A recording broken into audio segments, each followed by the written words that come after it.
Yes, people, what's happening? Welcome back to the channel and welcome to another live stream. And less than 24 hours on, not quite actually less than 24 hours on, just over 24 hours on, sorry, from Graham Potter's sacking from Chelsea. Bruno Saltor in charge and is set to be in charge for, obviously, Chelsea's game against Liverpool tomorrow at Stamford Bridge, which is massive. And for as long as it takes for the Blues to find a successor for Potter. Now, obviously, I'm going to be bringing you all the latest news in the managerial search, all the latest news from Cobham, the training ground, and what's been happening as well at in training and whatnot. Team news, Liverpool game to look forward to. There's a lot going on. We had a busy day yesterday. Graham Potter being relieved of his duties, obviously after 7 months in charge. Not 7 of probably some of the worst months of football we've had at Chelsea. But, you know, it is what it is. We move on. He's out now and we have to look ahead to the future. And the future right now is Bruno Saltor. And then the future after him, who knows who that's going to be. But there's only one place to start. Yes, big up, bro. Thanks for tuning in, mate. Massively appreciate it. What we got going on here? Right, let's bring it up now. Chelsea's latest search in the managerial situation. There's kind of conflicting reports. Some saying that Chelsea could be looking to make an imminent appointment. Other reports suggesting that the Blues could be prepared to take their time to make sure they absolutely get this appointment right. And there could be an outside chance that Salter sees out the rest of the season potentially, depending on kind of what journalists you wanna believe. But let's start with let's start with where we're going right now. So let me just bring this up on the screen here. So this is what we've been going on here. So Fabrizio Romano on his Here We Go podcast saying that Chelsea could appoint someone very fast, maybe after Liverpool, maybe end of this week, or it could go slowly. It's down to Chelsea. They want to be 100% sure on the next coach. They can't miss again. They were convinced Potter was going to be the man. So I think, it's very, very important now that the owners who have come in, they're new to the job. Yes, they've made mistakes. Yes, they've got things to learn, but that's why they've put in place the likes of Winstanley, Vivell, Lawrence Stewart, Joe Shields, etc. Put in the football people to make the football decisions because they don't know enough about football right now or anything about football particularly. So those guys are in place to make those decisions. And I think it's absolutely imperative, whilst, yes, we would love to have someone in place for the first leg in a Bernabeu to get next week to give us the best possible chance of getting through that Champions League tie. At the same time, we've got to accept that this decision has got to be right. It's a very expensive mistake that the owners have made. And we have to make sure that doesn't happen again. We have to rectify that. Because, this next appointment has to be right. As I said, we spent so much money on getting Graham Potter out of Brighton, 20-odd million quid, then the 5-year contract's 12 million a year, plus the money that's been spent in January as well, 300-odd million pounds committed to Potter. And then we've kind of thrown it all away after 7 months. What I would say on that point is, or people that kind of bring that point up, is that the project doesn't change just because we've sacked the manager. The project's still there. We've just changed the guy that's going to be leading the project because these owners have been very, very fair. We know, and we've got the evidence from Potter that they will give managers time and they will stick by managers for as long as physically possible, much longer than we're used to managers being stuck by at Chelsea. But even when you want to be patient and even if you believe in someone, there comes a point where if the results are what they are, and we're picking up 4 wins in our last 19 Premier League games, we're sitting 11th in the league.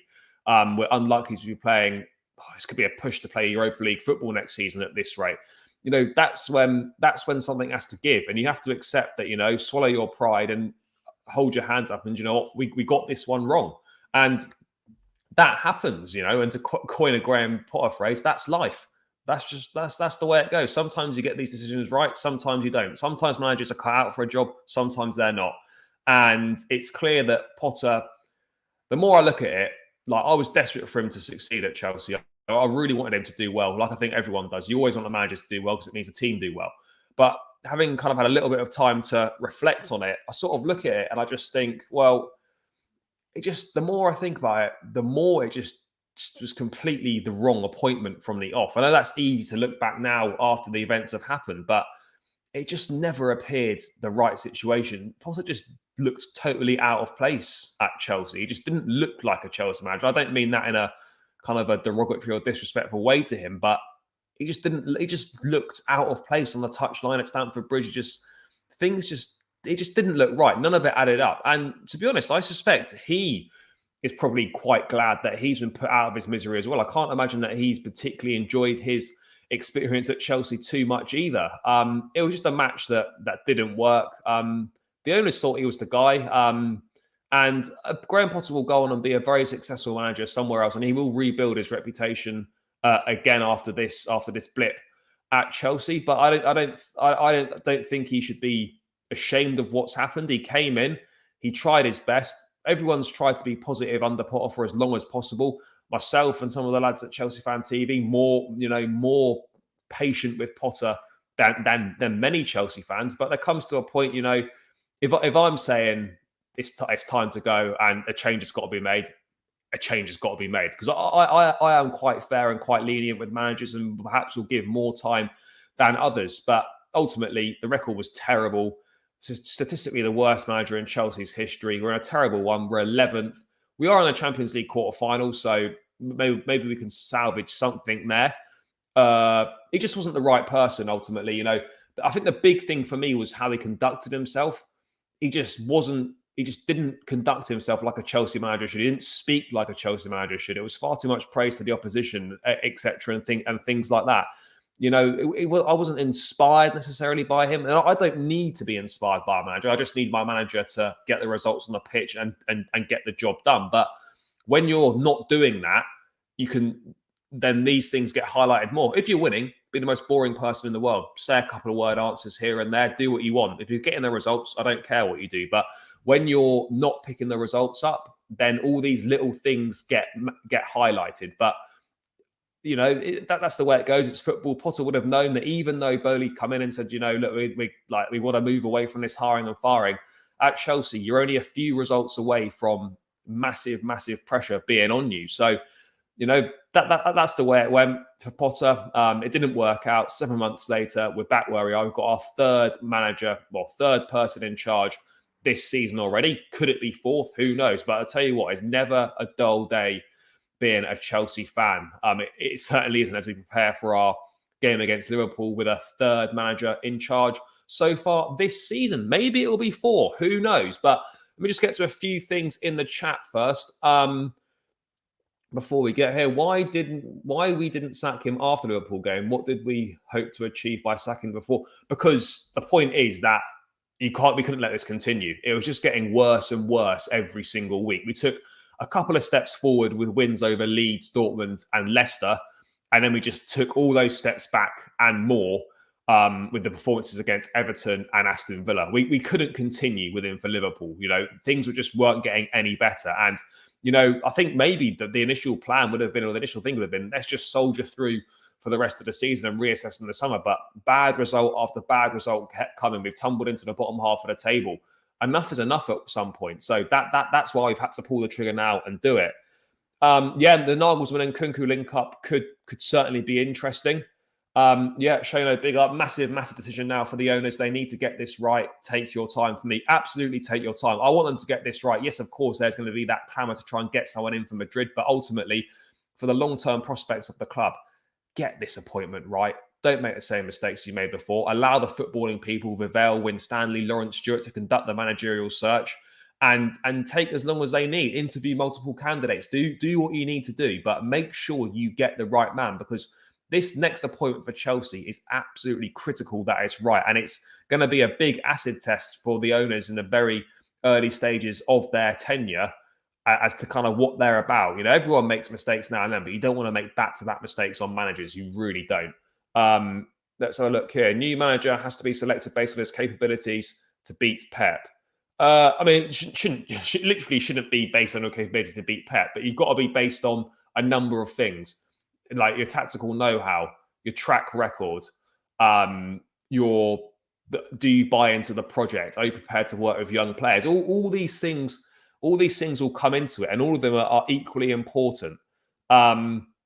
Yeah, it is mad. Yeah, I mean, obviously we're paying the severance package for Potter's 13 million. We don't have to pay his contract out. We've come to some sort of agreement. I don't know the business sides of it, but reportedly we'll pay off Graham Potter 13 million pounds for his services. So that's not as bad as perhaps some people made you think out it would be, or as much as having to pay out the rest of the contract. So I suppose that's a good thing. Always try to be positive on Potter, but we move on. Yeah, I try and stay as positive for as long as possible, but going to the games week in, week out, the positivity was just getting worn down week after week after week, and there was none left. And it was as simple as that. I hope Kai Havertz is best friend of Potter now. Else, what was point putting his job by? Now, Havertz plays because we haven't got anyone else, essentially. And that's the reality of the situation. I expect he'll play tomorrow night as well, but I'll get onto that a bit later. Did not think Potter was the right person. No, he wasn't right. He wasn't right at all. Top managers always put win over anything. Don't care player or club. Look at Pep. He'll put KDB on the bench if he doesn't perform. Potter was putting Havertz, Mount. Yeah, Potter wasn't ready for it. He wasn't cut out for it. It was too soon for him. The job was too big for him. The circumstances were chaos. It just wasn't right for him. And I'm sure he would have learned a lot from it. But I'm sure, as I said before, he'll be very glad to be out of it, because it can't have been a pleasurable experience for him at all with just L after L after L, if we're being honest. But yeah, I think he was found wanting with big decisions, constantly changing the lineup, constantly changing systems, changing personnel. It just was a one big mess. And you look back at it, and it was a complete disaster. If we're being totally honest on reflection, having seen everything unfold, it was an unmitigated disaster. Everything that went wrong went wrong. He won 7 Premier League games out of his 22. We failed to score in 9 of those games. Just a complete disaster. Yes, Athar, big up, bro. Who's your ideal choice? I would want Enrique, but he would need technical players. I don't think there's any outstanding candidate. You look at the guys on the list, your Nagelsmans, your Enriques, your Pochettinos, your Ruben Amorims, even Oliver Glasner at Frankfurt as well. There's no big standout, but for me, I think it has to be Julian Nagelsmann. In my opinion, I like what he does. I like the fact that he's tactically switched on, despite only being 35. He's done a lot in the game. He's managed at the top level. Hasn't got loads of trophies on the CV, but he's won the league with Bayern Munich, and Bayern always win the league. But he knows what it's like to manage big players, big egos, be in a big environment, and win big trophies. He's won the league. He's won the German Cup.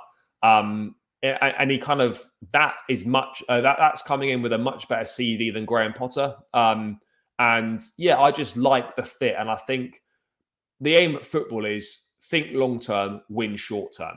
That's the reality of the situation. Yes, we need to make sure that we try and see it through with a manager, and I think the big test as well is not only getting the appointment right, but when things go wrong under the new manager, because they will, it's inevitable. Hopefully not as bad as they have done after from Potter, but things will go wrong. And the acid test for the owners and for the fans is to be patient about it, because this is not a quick fix. This is not an overnight thing. This is not just change the manager and Chelsea are going to be back and we're going to start winning loads of games again. This is going to be a long process. We're still in the mud. Yes, Graham Potter's gone now, and that's part of the issue, perhaps a big part of the issue gone. But it doesn't fix everything. It doesn't fix everything on the pitch. It doesn't fix the fact that we still can't put the ball in the net. It doesn't fix the fact we make defensive errors. So, there's a lot to go. But, Enrique, not for me. Nagelsmann or Ruben Amorim would be my choice. What else have we got here? There's only 2 options, either Nagelsmann or Enrique. We can't take till... I think we can take till the summer to decide. If it means making the right decision, I'd rather wait till the summer. If that's what it takes. Ideally, you don't want to, because there are some good managers available. Plus, when you get to the summer, PSG are likely to be looking for a new manager, as are Real Madrid. And then you look at it, and is Nagelsmann going to choose Chelsea over Real Madrid?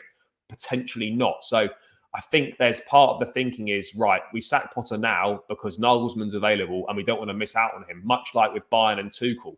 So let's wait and see what happens with that. Noah, big up. We should wait and make sure we get the right man in. Rushing into something if they aren't the right guy is only going to make things worse. I hope they take their time and rely on win Stanley. Yeah, echo exactly what I've said. Totally agree with that. Whilst there is a bit of an urgency to try and get this done as quickly as possible, it also must be time and care must be taken. You must speak to multiple people, form an idea, see who's best for the club, and then go from there. No rushing into things, because as soon as Tuchel was sacked, Potter was literally announced a couple of days later. And I don't think a lot of due diligence was done on that, in hindsight, looking back. So let's see what happens. But time needs to be taken and the right decision has to be come to, because we can't afford to set ourselves back any further. I mean, in essence, we've kind of wasted 7 months.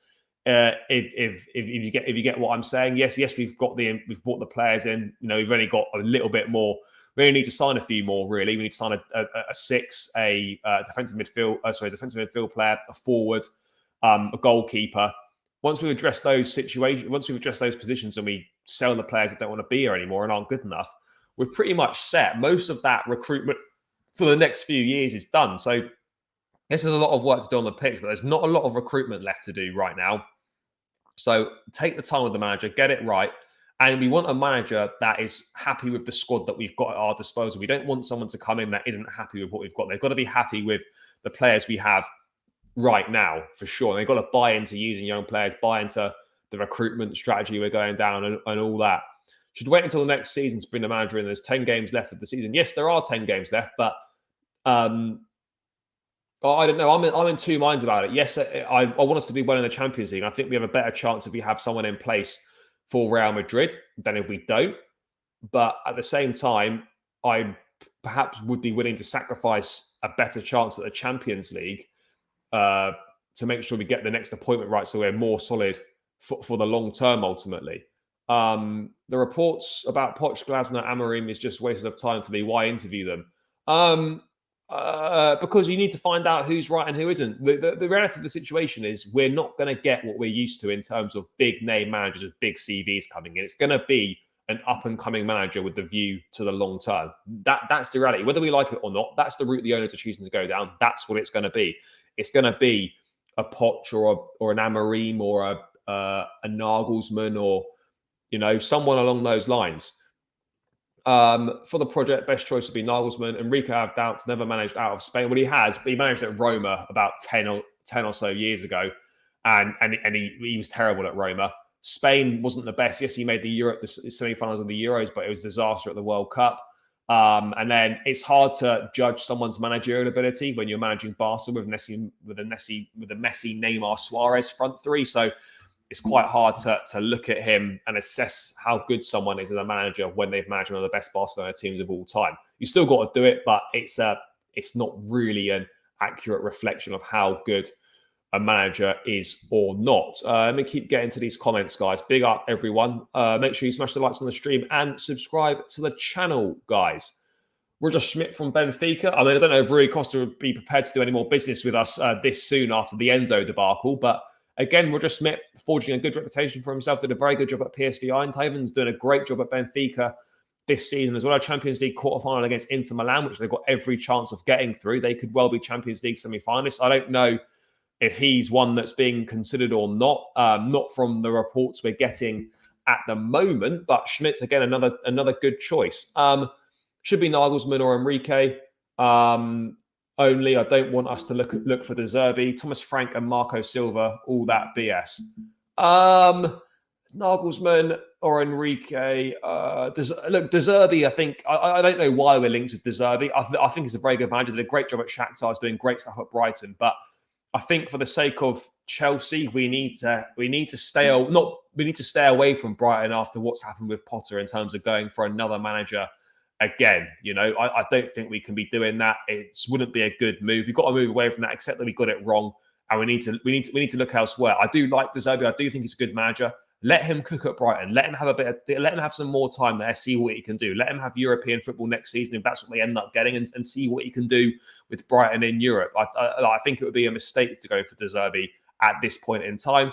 Thomas Frank's just on a new deal, no chance. Marco Silva, not for me. Doing a great job at Fulham, but again, his job that he's doing at Fulham, is that actually any better than what Graham Potter was doing at Brighton? No, not for me, in my opinion. I think it's one that we should be staying clear of. Yes, Lawrence, big up, bro. No to Roger Schmidt. Yeah, agreed. I do agree. Ultimately, I don't know. Despite the fact that he is a good manager, I'm just not sure if he'd be ready for a massive club and a step up like Chelsea. Just signed a new deal too. Yeah, that's also a fair point. Would make it harder. Thanks, mate. And also, mate, congrats on your 10K as well on Twitter. Big moves, mate. Nice one. Let's have a quick look here. Benfica score goals for fun, and he's great with young players and few resources. Yeah, look, there's no denying it. But what I would say is the pressure at Chelsea compared to the pressure at Benfica is night and day. Yes, I know the Benfica fans demand a lot, but the Portuguese league and week in, week out stuff of the what am I saying?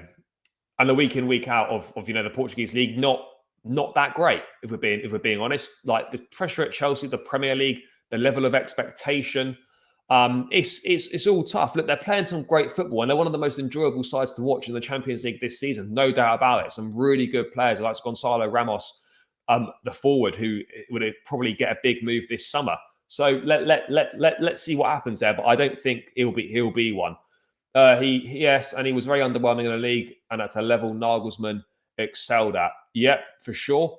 Let's have a look here. I'd love Nagelsmann, a Nagelsmann JT combo. Well, I mean, Matt Law was reporting in his article today that JT would be open to being involved in the setup under the new manager potentially. And again, he said on a YouTube video with Stephen Hendry, the snooker player, that the only thing that would tempt him back into coaching / management would be a role in the Chelsea first team setup, whatever that would be. I mean, it's always a difficult one, isn't it? Because when a new manager comes in, they've got their backroom staff that they like to work with. They generally tend to bring their own people with them. And I don't know where I sit with legends being kind of involved in the coaching, but someone like JT, who's been there, he's done it, he's Mr. Chelsea, I think you could learn so much from him. And for young players particularly, that we've got a lot of these young players now, his advice and his knowledge and his know-how of the club and the Premier League would be invaluable to them. So I think it's something we do need to tap into potentially if we can. That's a myth. That was one of the reasons that Khan and Salihamidzic, who quite honestly are two clowns, great footballers. Well, actually, I'm not talking about Salihamidzic. Khan was a great goalkeeper. Was one of the reasons that he didn't really use young players that much at Bayern, which is nonsense because he used Matthias Tell quite a lot. He used Musiala. I mean, I know Musiala is a first teamer, but he's still a young player. He did use a lot of young players. He brought that right back through from I can't remember his name now, Stankovic maybe, something along those lines. But this idea that Nagelsmann's not good with young players, I'm not really sure where that's come from. I mean, if anyone in the chat is probably a bit more knowledgeable on the Bundesliga than I am, but this idea that Nagelsmann isn't good with young players I think it's a bit of a nothing argument. I don't really know. That was put forward as one of the reasons as to why he was sacked, but I don't know. I'm not sure on that. Nagelsmann for sure, I think, can work with young players. I don't see any issues there at all. Is there any chance for Zidane or Flick? No, Flick, I think absolutely no chance. He's contracted at Germany till after the Euros. It's a home Euros in Germany. He's gearing towards that. I won't say that Flick's never going to manage Chelsea, but he won't be the next Chelsea manager. I don't think Zidane wants to work in the Premier League. I would expect Zidane's got a big shout of being PSG manager next season, and I suspect that might be what he looks for. In my opinion, Bayern winning the league last 10 years, no matter who the manager is. Nagelsmann didn't win German Cup. No, he didn't win the German Cup last season. Nagelsmann has won the German Cup with Leipzig, though. Look, I understand that people might look at Nagelsmann's CV and think there's not much on there. The guy's 35. He's had a meteoric rise through the coaching ranks. You know, he took Hoffenheim from near the relegation towards a Champions League place. He did a very good job at RB Leipzig winning the German Cup. I think he finished runners up to Bayern at least once, maybe on 2 occasions. And then he's gone into Bayern Munich and done the job that he should have done. You know, let's not forget that this season, out of 37 games he was in charge for, he lost 3. No, Nagelsmann wasn't sacked for footballing reasons or for results. He was sacked because of a lot of fallings out at board level, leaks coming out the camp, not getting on with senior players like Manuel Neuer, Thomas Müller, as well, another one being rumoured. So Nagelsmann wasn't sacked for footballing reasons. He's very good, and he's got a lot of years ahead of him in his coaching career, should he wish to have them. But yeah, look, I wouldn't be concerned about Nagelsmann's CV. Yes, let's be real though. How many managers out there really won a lot more than Nagelsmann that are actually available and would be interested in coming to Chelsea? If we're being honest, Pochettino's not got anything on the CV trophies-wise, particularly other than a French league with PSG. Amorim's got some Portuguese success under his belt, but that's not as, Bundesliga, Portuguese league, tit for tat really in terms of that. So look, there's no one out there really with like you look at a CV and think, wow, shit, we need to move heaven and earth to bring this guy in. So yeah, look, there's someone that will come in will have trophies on the CV, and I don't think the fact that Nagelsmann's only got a few on there is a massive problem. He's proven that he can work at the top level. So I don't think that there's always a risk with anyone you bring in, but I think for me, Nagelsmann ticks the most boxes, and he probably is the most outstanding candidate out of the ones that we are being linked with. Let me move on from this then. So Chelsea could appoint someone very fast, and then to a Jacob Steinberg article that came out not too long before started streaming. Steinberg saying that Chelsea want to interview Nagelsmann, Pochettino, Ruben Amorim, Oliver Glasner at Frankfurt, and Luis Enrique as part of their search for a manager, but are prepared to wait until the summer before appointing a full-time replacement for Graham Potter.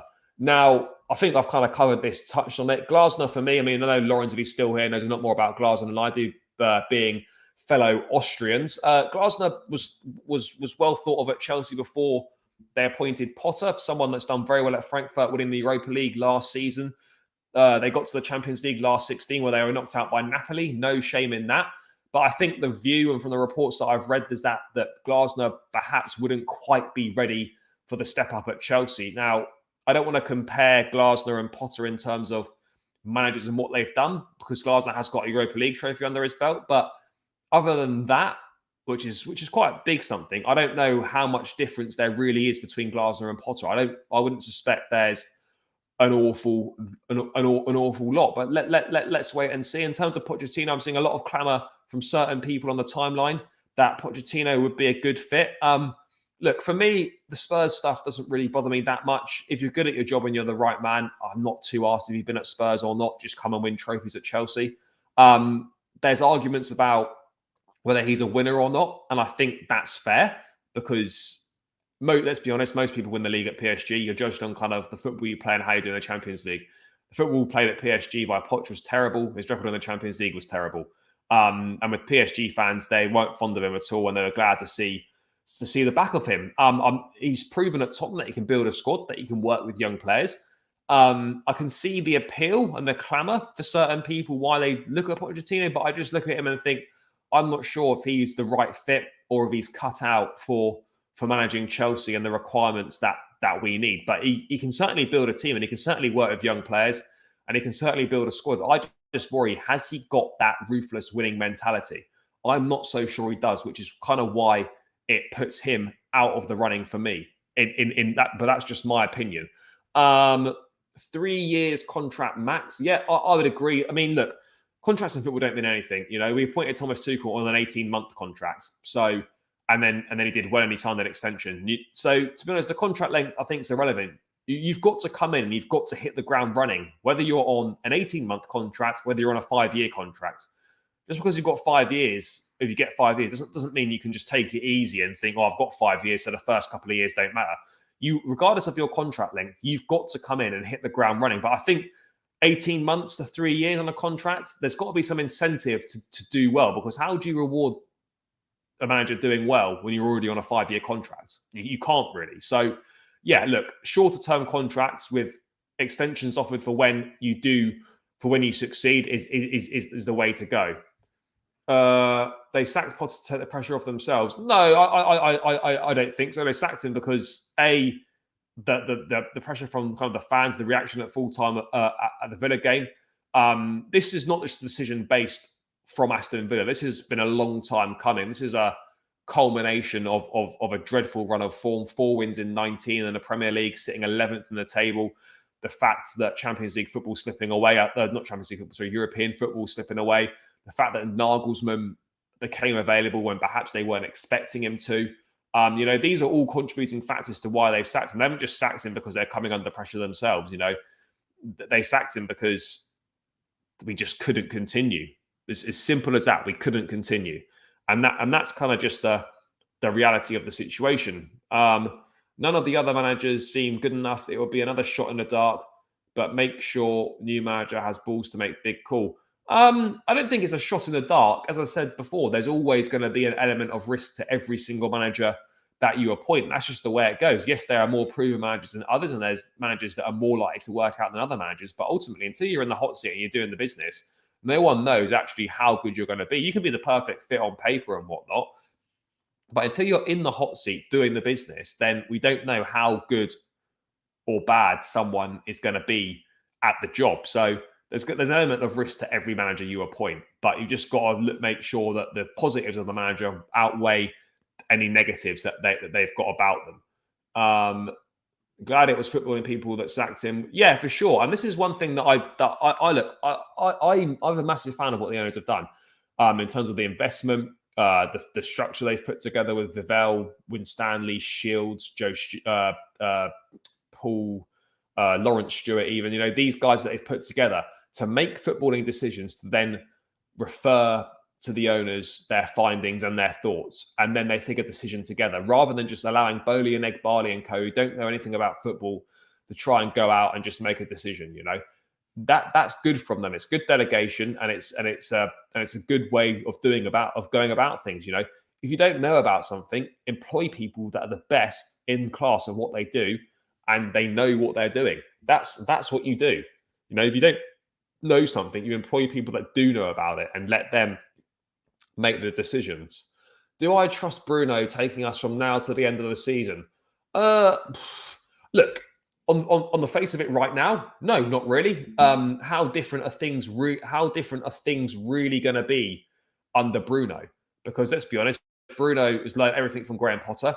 He was Graham Potter's assistant whilst Potter was at Chelsea. He probably was taking most of the coaching sessions anyway, because managers don't tend to take that much of the training sessions at the training ground. So all of his influence is going to be from Graham Potter. So I don't think in the immediate short term, an awful lot is going to change in terms of the football, the tactics, the formations, the personnel. I think it's going to be very, very similar. I don't think we can expect an awful lot at all to change in the next couple of days. Yes, there should be a bit more of a bounce around the grounds now that obviously Potter's gone, but now it's on the players to step up and prove that it was Potter and it wasn't them.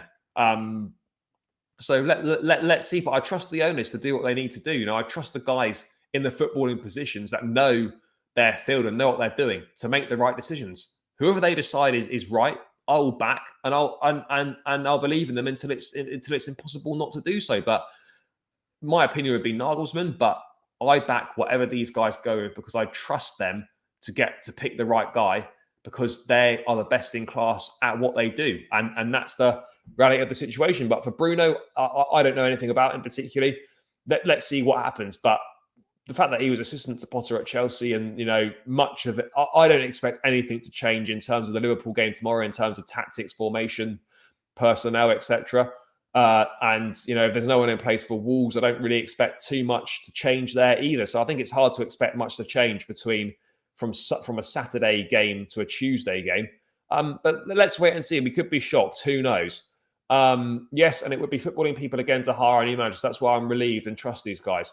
Yeah, of course. And I think that's the difference between now and the summer, is that the structure's in place. Whereas in the summer, it was kind of, just get that. Sorry, got that moth. Anyway, that's why in the summer it was a bit different, because it was just Bowley doing this shit on his own. So, and maybe that's why he got it wrong. Now the full structure's in place, we can relax a little bit, allow these guys to do the work they need to do, mull over the candidates, assess the situation, and then make the right choice based on what they believe. And then I'll back it and I'll believe in it. And let's kind of see what happened. Do you think the owners waited for Tuchel to get a job before sacking Potter? No, mate. Tuchel was never coming back under these owners. Simple as that. He might have wanted to come back. No chance was he coming back. That's just the way it goes.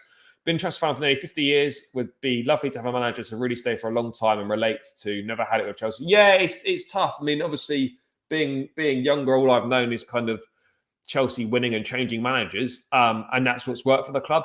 I too would like to see someone given an extended run in the team, extended run as manager, but you've also got to earn that right to be given the time. So that's why it's so important that you come in and hit the ground running.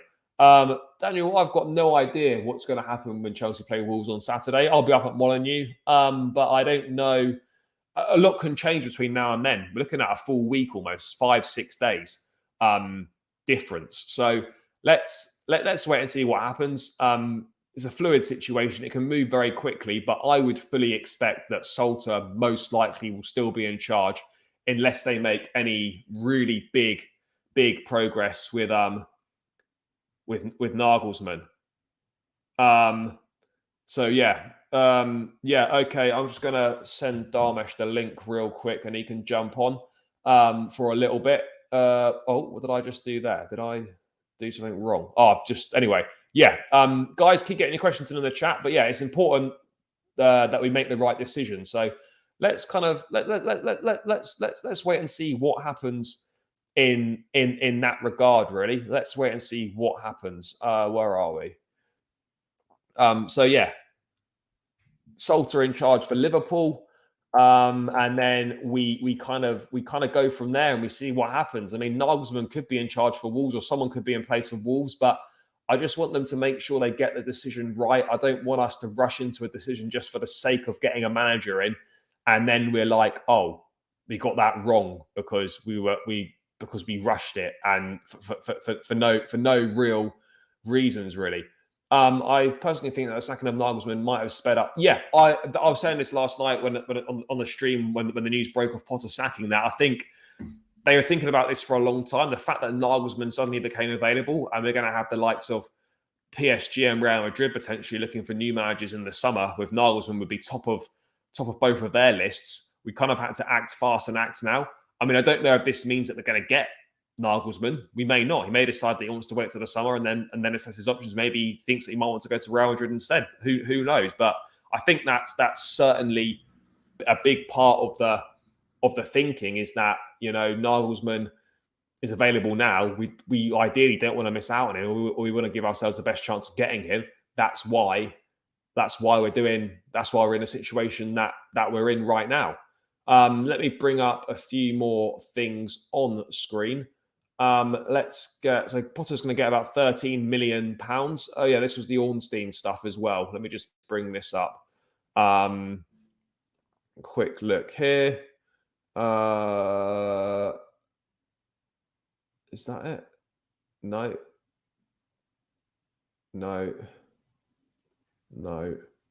Oh, this one here. Right. So Ornstein from the Athletic Football Podcast. I'm assured that there's no firm favourite at this stage. In terms of what they're looking for, someone who is collaborative, as they liked that about Graham Potter, someone who can genuinely compete for the biggest honours and perhaps shown that, not necessarily won them en masse, but that have credible evidence of being able to get there. It does raise the question of, how do you get there if you're only able to turn to those regular trophy winners? Perhaps there's some intermediary options. Ruben Amorim is being mentioned. He'd cost 16 million euros. De Zerbi is highly rated, but I'm not sure Chelsea would go there again. Other names being mentioned are Marco Silva down the road at Fulham, and for reasons that I've given, I wouldn't particularly want to go that. I don't think that's right either. According to you, what should we expect from the new manager for next season? For me, it's a big question, because we don't know who the manager is going to be. We don't know what signings we're going to make in the summer. We don't know what players are going to be sold.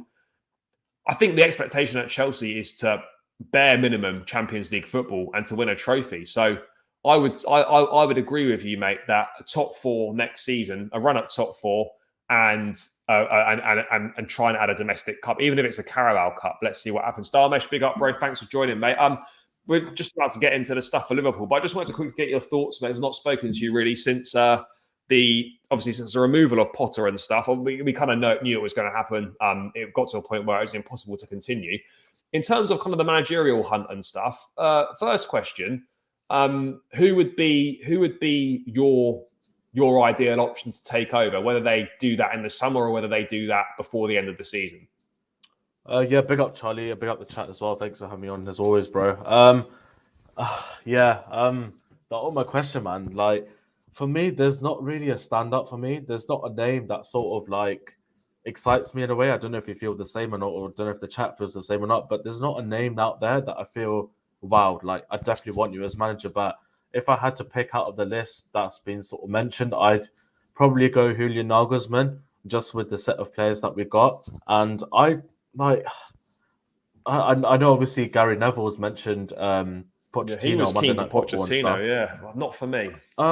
See, the thing is, like, for me, it wouldn't be my first choice, but at the same time, I wouldn't be too against it in a way. Like, I won't throw my arms up in and be like, oh god, this is a disaster. Like, it won't be my first choice, but at the same time, like, I'd roll with it and just see how it goes. I guess, like, surely, like, whoever the next manager is gonna not sink us down further the table. So, to answer your question, yeah, exactly. Well, yeah, you never know, but personally, for me, Nagelsmann, if I had to pick, but I just like when Frank Lampard got sacked, there was obvious candidates out there that you want in. There was quite a few. Obviously, I mean, even Tuchel's a little bit of a gamble, to be fair. Yeah, exactly. And like even at the start, I didn't really want Thomas Tuchel at the start. Like as soon as we were linked with him, I was like, no. I don't think we should go for Tuchel.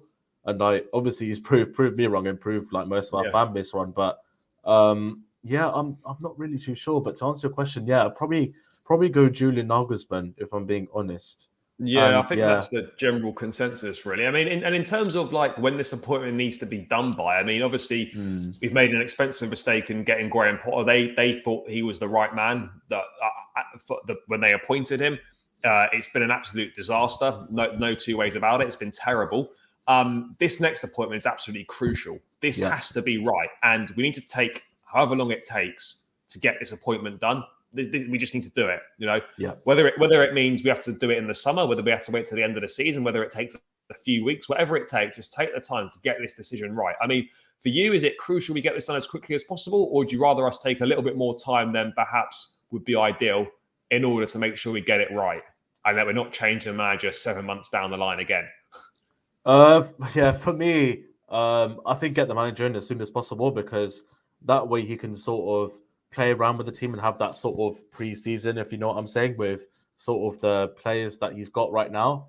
And then obviously through to the summer as well, now actual pre-season. And these last 10 to 12 games, the new manager can sort of figure out what kind of system, what kind of style he wants to play next season, as well as have a transfers as well for the summer. But we've got the Champions League still to play for, and it's not likely we're getting we're definitely not getting top 4 this season. So winning the Champions League is our only sort of route to get into that. And obviously, with the Champions League, I know obviously player pool is not too much of a factor, but it's still a factor at the end of the day in terms of bringing top talent. And if we want to attract these big players, then we're going to need European football somehow. So we're going to need Europa League minimum. Exactly, yeah. Well, yeah, exactly. So I'd try and bring in the manager as soon as possible. I think more the case of us getting into Europe next season, which is obviously looking very, very unlikely. But at the same time, like I said, have that sort of pre-season with these set of players. Just play around, tinker with the team for the last 10 to 12 games. Obviously, win the games as well, which will be absolutely fantastic for us. But yeah, for me, we can't take any gambles and can't take any liberties in terms of finishing strongly in the season. No, we can't. I mean, in terms of obviously, look, we don't know what's going to happen. There's not an awful lot of news really on the managerial hunt apart from the obvious names that are in there, and we're prepared to take our time if necessary and wait to the end of the season. I think we'll get more news in the coming days, perhaps Wednesday, Thursday, once the Liverpool game is out the way. But in terms of obviously Bruno Salter being in charge, how much do you really expect to change for tomorrow's game? I don't expect an awful lot, considering it's been a couple of days since the Villa game. There would have been 1 or 2 training sessions. Salter, obviously worked under Potter, was the assistant. Probably would have done most of this coaching sessions anyway, because managers don't always do all the training. That's quite common. I don't really think there's going to be an awful lot different at all in terms of personnel, in terms of tactics or system. It's just going to be, I think, a different guy just giving the same message, really. Yeah, you kind of it's a similar sort of I guess a similar way to Tottenham in a way where they got Stellini in charge and he look at the lineup he sort of put out tonight. I was watching a bit of the game earlier. Yeah, doesn't make sense. exactly. You've had Conte, you get rid of him, but yet you've still got his right hand. You've still got two guys in charge that are part of the coaching team.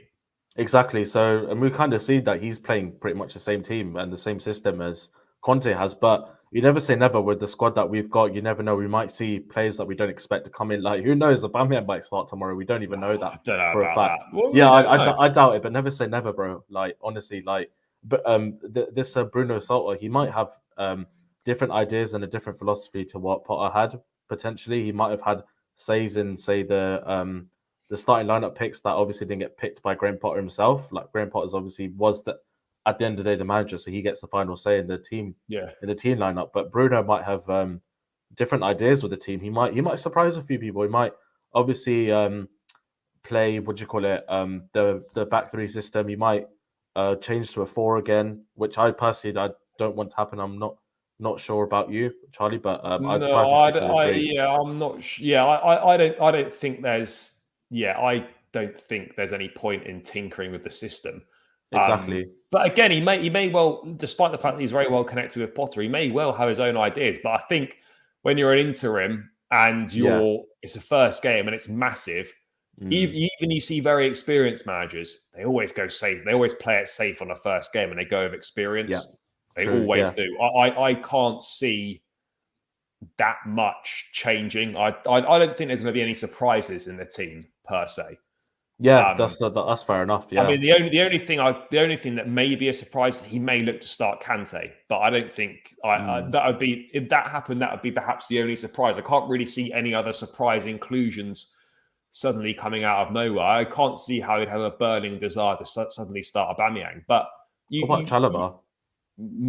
Maybe. I mean, Fofana back in training today, whether he's going to be fit for the game tomorrow or not, I'm not sure. I mean, Saltor'S said in the presser that the team use was the same as last week, so maybe he's just back in training, but he won't be ready for this game, but he'll be ready for Wolves.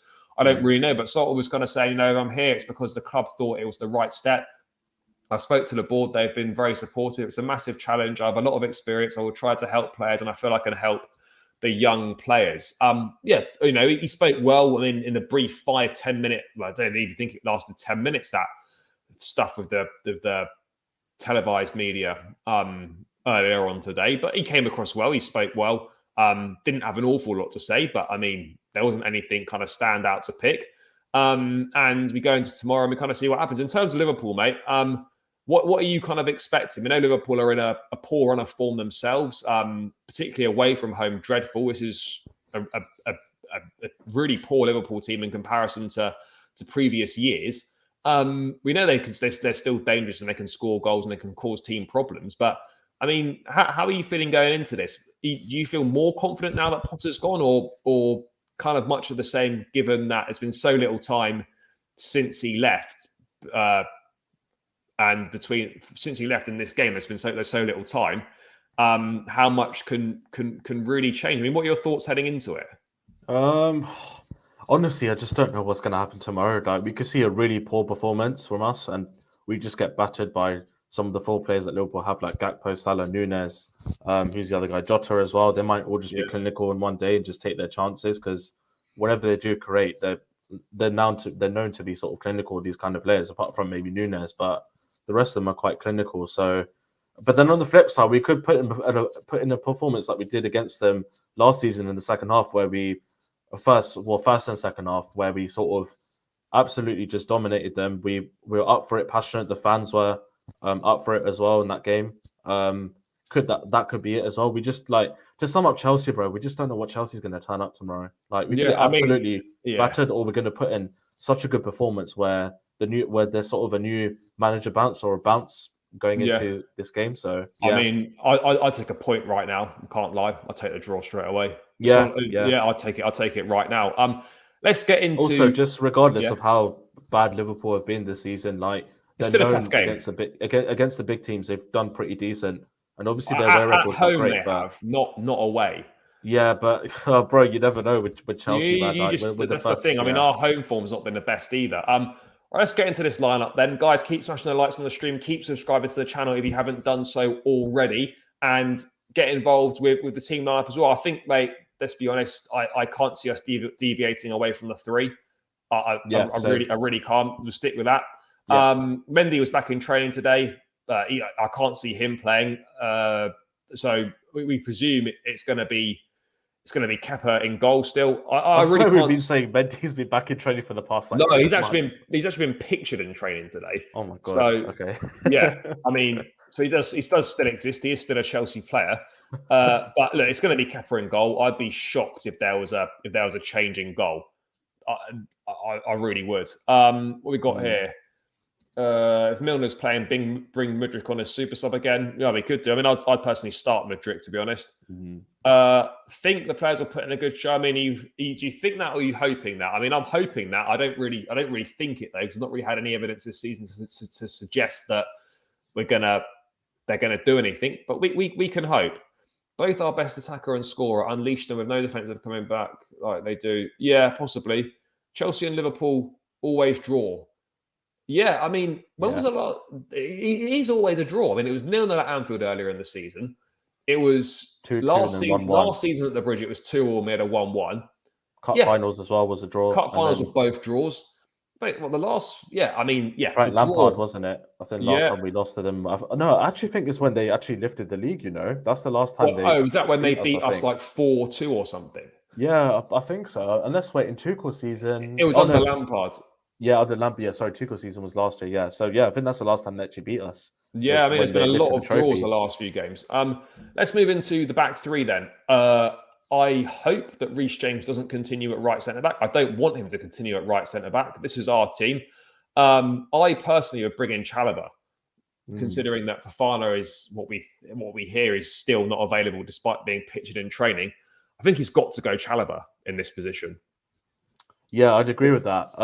Only thing I say is if Fofana is fit to start, I play Fofana over Chalobah. Oh yeah, but of course. That's only Yeah, for sure. But I mean, there's no indications that. I mean, Saltor'S said that the team news was exactly the same from the last game. So. Oh right. Oh, okay then. Yeah. In that case, Chalobah then. Like, unless he was lying or keeping something up his sleeve. But we don't want to see 2 fullbacks at fucking centre backs again. Bro, honestly, the thing is, like, I just don't understand why. What the hate is with Chalobah. I just don't get it. I'm not really sure why he's. I'm not sure because he's not done anything wrong. He's not played badly when he's been called upon. So yeah, I'm not really. I mean, from the fan base, I just don't know. Yeah, it's strange. Yeah, I mean, I'm not. I don't really know, to be honest, mate. Chalobah, I think central centre back is going to be Koulibaly, and he needs to be in the middle because I just don't really trust him out wide. He's going to be in the middle. Yes, he's got mistakes in him, and yes, he'll probably lose his place more than likely when Thiago Silva comes back in. But with the options we've got, he's going to have to continue here. I can't see any other option in the middle of that 3. Yeah. For me, Koulibaly has to play. I thought against Villa.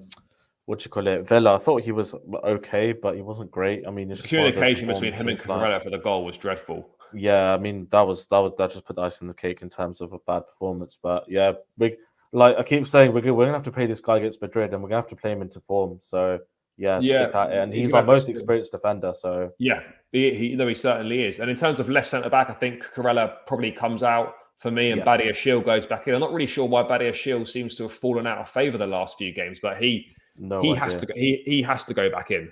I agree with that as well. We need to fix up the back line because it's been poor. The last 2 home games, it's been really bad.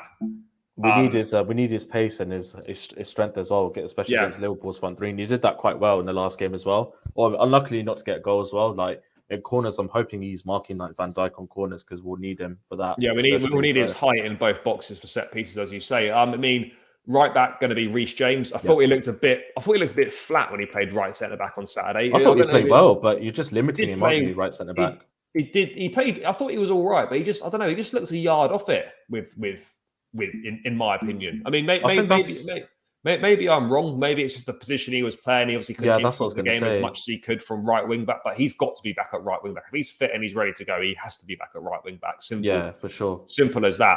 In terms of the left-hand side, it's got to be Chile. Chile's been playing really well in recent weeks. There's no reason to change him. So I thought he was good against Villa. I thought he was good as well. Yeah. I mean, a great header, even though it was ruled out.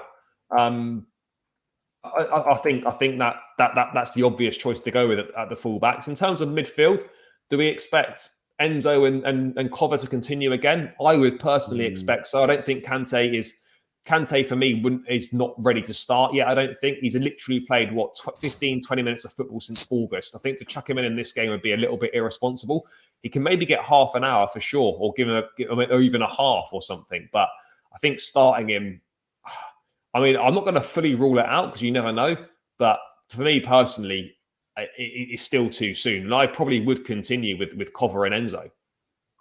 Yeah, the midfield, a bit.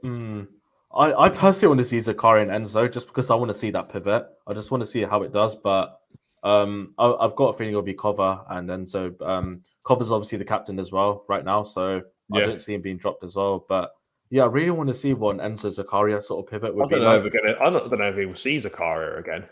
Yeah, it's a shame because he's done decent, I guess, from when he's he's done okay when he's played. Yeah, and I just want to see more of him, to be honest, and then make a decision on whether we should sort of take that option to buy or not. But yeah, I don't think we're gonna be taking an option to buy on him. Yeah, I doubt either. But against Liverpool's midfield as well, they'll probably start with Fabinho, Henderson, and probably Elliott or something like that. So yes, it's really important as well. Liverpool's midfield's dreadful as well. Yeah, it is. It is dreadful. Really I just hope we can combat that with Enzo and Cover, and then occasionally Chile, Reece, and Chalobah Badiashile sort of stepping into midfield at times as well. So that would be crucial as well. I mean, mate, just on a slightly separate thing, are you surprised that this is totally separate, but are you surprised that I mean, Ben Chilwell's put something up now, but are you surprised there's not been any sort of thank you posts or things for Potter from the players? There's been nothing. Literally, Chilwell in the last couple of minutes has done something, but no one else done anything. What are your thoughts on that? What's he put out? Just a post on Potter? Yeah, just like a thanks Gaffer, and it's a picture of them hugging. Right. But yeah, I mean, no one else has put anything out. I mean, obviously, as a player, you don't have to. But I mean, are you surprised that there's not anything? Yes and no at the same time, because I'm sure the players, obviously there was rumors, obviously player frustration. So if anything, they're probably happy to see him gone. But at the same time, there would be that sort of maturity and mutual respect with Graham Potter as well. Obviously, maybe from the new boys as well, with them coming in for sort of thanking Potter for providing them with the opportunity to come into the club and obviously get starts as well. Like people like Mudryk and Enzo probably should feel more appreciated with the fact that they've sort of been brought into the club. But obviously that's more towards the ownership and the recruitment team. But yeah, I mean, Potter's only been, how long has he been here? 6 months? 7 months. Yeah, I'm not counting the World Cup month as an extra month. I mean, we didn't really play. So yeah, about 6 months. So yeah, I can't say I'm not too surprised, but if they can do what they want, the players, to be fair. I just don't want to see any sort of over the top disrespect for Potter. He's gone now, just leave him alone. He wasn't good enough. Yeah. That's it. Just leave it at that. That's it. I haven't seen that. I'll have a look once I've rounded this out. Yeah, this is not ideal. That referee tomorrow, Anthony Taylor, not great. But let's kind of see how that one plays out. Charlie, bro. If he stitches us up tomorrow, I want you to run down the Matthew Yarded lower, bro. Just get in his face, bro. Honestly. I don't want to get banned. You'll be banned from taking photos again, bro. Mate, I'll be banned. Don't I'll take all the vlogs, bro. Don't worry, I'll take all. Front three. I personally would like to see the same front three because I think we need some continuity. Because we're just making so many changes at the top end of the pitch and it's not allowing anything to click. I thought Madueke was positive when he came on, but I don't think he's personally done enough to start this game. I'd be going Felix, Mudryk and Havertz again. I mean, what are your thoughts on that? Yeah, I'll probably stick with the same front three as well. I think Mudryk is perfect for this kind of game. Yeah. because Liverpool play that high line, man, and like with Mudrik's pace as well, we're just gonna have to look for those diagonals all the time, whether that's from Chalobah from the back, Koulibaly, Reece as well, even Kepa at times as well. Has to Yeah. look for that pass over to Mudrik. Like I know we'll probably see a lot of offsides tomorrow because that's just how it is against Liverpool. Like with that high line, they always play to be offside, and it's just whether Mudrik can finish, and like you just know that sort of his finishing isn't up to scratch. Like you saw those 2 chances he had, just doesn't I look think it's just lack of composed in front of confidence goal. as well. Exactly, I he don't just think needs that that helps goal. Like either. as soon as he gets that goal, I think he'll be really good for us. But if we want consistency with our players, we kind of have to play with the same team at the same time to build I some think apart fluidity from and chemistry. I agree. I mean, I think apart from the 2 changes in the back three, which I think are desperately needed, Yeah, like I don't think anything else actually particularly needs to change lineup wise. There's no names that have been left out there that I think, oh, maybe he should be playing out of ones that are available. you think Mason Mount comes back in the team? No. No, yeah, I'd agree with that. I'm just asking. Like, do you I mean, think look, Bruno would? I think maybe he'll come off the bench. I mean, there's a small chance he could play. Who knows? But I mean, ultimately, look, I don't think, for me personally, if I'm picking a team, there's not a space for him right now. But he's going to have to start playing some football at some point, even if it's from the bench. So let's wait and see what happens there. But no, I'd be surprised if he suddenly found himself starting again. Yeah, I agree with that as well. Yeah. That would be my thoughts on the situation. I think, as you said, mate, it's going to be key. The high line with Mudrik's pacing behind. If we can exploit that, then we could be onto sort of quite a lot of success with that if we can execute it properly. And he'll be up there's against going to be Trent as space. well, man. Yeah, there's going to be space in behind for sure. And we saw Mudrik with his cameo off the bench at Anfield probably play his best football he's played for Chelsea so far. So let's kind of hope that maybe he can replicate that again. And I think he needs that continuity. You know, as a young player, you just need to consistently play for a run of games. There's no point, you know, with Mudrik playing a couple games here, not featuring for a few, then playing one, then not featuring. You need a consistent run of games. And, you know, he's not completed 90 minutes once for us yet. I think, you know, I don't want him to be playing knowing that he's coming off on the hour mark or he knows he's going to be the first player off. Like that's not a great position to be in. He just needs to be trusted, play with a sense of freedom, and kind of show what he can do. But I'm not worried about him, to be honest. He's not been signed to make an impact now. He's been signed for the future. Yes, making an impact now would be a bonus, but ultimately, you know, he's here for the long term. But I believe in him. He just needs to play more, and we need to get him more involved, build his confidence up. And I think we've got a great player on our hands. But yeah, I think that for me, I'm sure for yourself as well, you know, couple of changes at the back which are needed. Other than that, not too much needs to be changed. Yeah, no, 100%, bro. And let's go beat these guys, man. They lost 4-1 to City, man. We should go and we should honestly beat them tomorrow. Like I know obviously it's difficult the position we're in, but yeah, like you said, they're there for the taking, man. And obviously they're where are they now? 6th or 7th, I believe. I don't know where they are. 6th or 7th. Yeah, one of the two. So they're not even like Arsenal City levels. They're not even Newcastle levels, man. We should definitely beat these, man. They're at home as well. The bridge will be hopefully it should be rocking tomorrow, bro. I'm expecting. Hopefully, mate. Hopefully. Yeah, exactly. But yeah, you never know in football, bro. Honestly, we could batter them maybe 3-0. We could lose 3-0, or it could just be a boring 0-0. We just don't know at this point. Yeah. Let's see what happens. But I mean, yeah, it's got to. Yeah, something needs to start changing soon. Hopefully, no bigger game than Liverpool at home under the lights at the bridge to start to turn this season round and finish strong. But it could equally go the other way as well. You say that things can't get worse, mate. There's every chance they could. Yeah, well, let's hope not, bro. There really is. I mean, but let's wait and see. I mean, I don't think there's too much more to go through now. Seems like probably a good place to round out, mate. Just in terms of a score prediction for tomorrow night, what are you expecting? Obviously, generally, recent history, most of these games tend to be a draw. What are your thoughts heading into it score-wise? What do we think? Oh, yeah, this is probably the toughest score prediction I have to do on your channel, Robert. It's hard. This is a really tough game to predict, man. I just don't know what's gonna happen tomorrow. Like, I'm gonna go for a 2-1 Chelsea win. That's just me hoping, to be honest. But I think my head's really saying like a 1-1 draw, to be honest. But Yeah. anything's I possible. mean, yeah, I think we can win 2-1, but I think realistically, it's probably got draw written all over it. I just think it does. I mean, I think Salter will not want to lose this game. Yes, he'll want to win, but he'll be desperate Yeah, not to lose. And true. I think we may see that in the way that we approach it, as if that, like, yeah, we might go for it, but I think we'll also be slightly conservative as well, because they'll be wary that we know we really can't afford to lose again. Yeah, And the worst definitely. thing would be to go a goal down. That sort of buzz about the place now that the manager's gone would disappear very quickly if we go a goal down early on.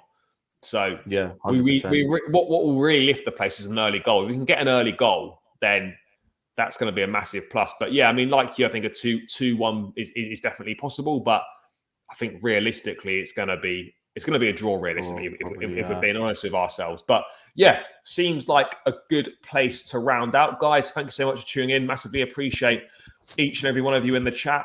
As always, thanks for getting involved. Guys, make sure you smash the likes on the stream on the way out if you haven't done so already. Keep hitting that subscribe button as well to the channel. Heading towards 3,000, not that far away now, looking to get there before the end of the season. So please, if you're not subscribed to the channel, click that subscribe button. It does really help me out. Dharmesh, thanks for jumping on for the last bit, mate. Massively appreciate it. Guys, make sure you follow Dharmesh on Twitter on his screen name there. You can also follow me on Twitter whilst you're at it, linked in description and on my display name. I will be back tomorrow. Match vlog will be dropping after the game from Bruno Saltor'S first game in charge against Liverpool. So stay tuned for that around 10:30, 11-ish, whenever I can get it out. And hope you enjoy it, guys. Enjoy the rest of your day. Rest of your evening, sorry, if you're tuning in from the UK, rest of your day if you're watching wherever you're watching from around the world. And stay tuned for the matchday vlog. Hopefully it's a good night at Stamford Bridge tomorrow. Things need to improve. Let's wait and see what happens. Hopefully we'll get some more news in the managerial hunt as well. But yeah, guys, I'll be back live on Wednesday with Ben Jacobs. So make sure you tune in for that, 6:30 Wednesday. Ben Jacobs, Chelsea manager news, transfer news, all sorts. Make sure you tune in for that. So match vlog Tuesday, Ben Jacobs on Wednesday. So yeah, catch you for that, guys, and yeah, see you again soon. Up the Chelsea.